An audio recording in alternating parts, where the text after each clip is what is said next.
muwaadiniinta Soomaaliyeed waxaan joognaa xilli muhiim ah midnimadu waa xooggeena arinta ku xigtaan aan rabaa ka hadlo waxa weeye arinta barakacayaash dadka masaakiinta ah oo tabaalaysan oo maciishad ay qaali ku tahay nolosha ay qaali ku tahay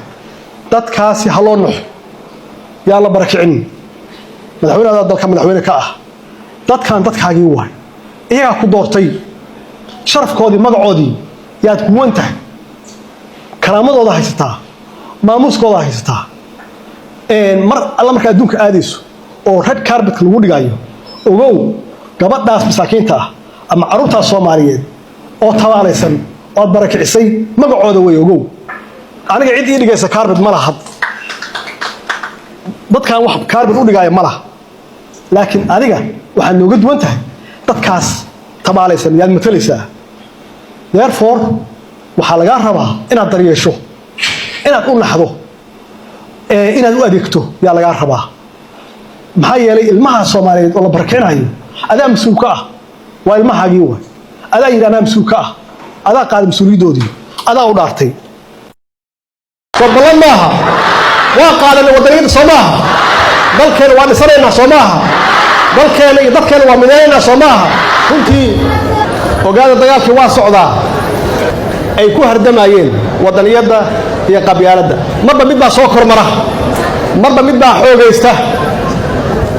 hadda waxa ii muuqda rajo marka inay wadaniyadii soo xoogaysanayso oo uu qabiilkii jabaayo waxaana ka gartaa dhalinyarada siday u muujiyeen astaantii qaranka ee calanka ay u muujiyeen siday isugu soo baxeen ay bannaanadu taagan yihiin iyo guud ahaan shacabka Soomaaliyeed meel kasta ay joogaan macnaheedu waxay tahay wadaniyadii way soo noqotay hadday soo noqotayna qabiilka waa ka adkaanaynaa dalkeena dib buu u soo noqonayaa waa dhisanaynaa dhaqaalaheeni waa soo noqonayaa sharafkeeni magaceeni waa soo noqonayaa insha Allah hadduu leeyahay dalkeena waa midoobi doonaa ama waxaan la safaraynaa kan wadaniyada oo dalka dhisaya oo idinka idin walaaleynaya oo dalka mideynaya oo sharafkeeni karaamadeena noo soo celinaya ama waxaan dooranaynaa kii aan soo aragnay 30 sano oo dalkeeni burburiyay oo adduunka meesha ugu hooseysa la dhigay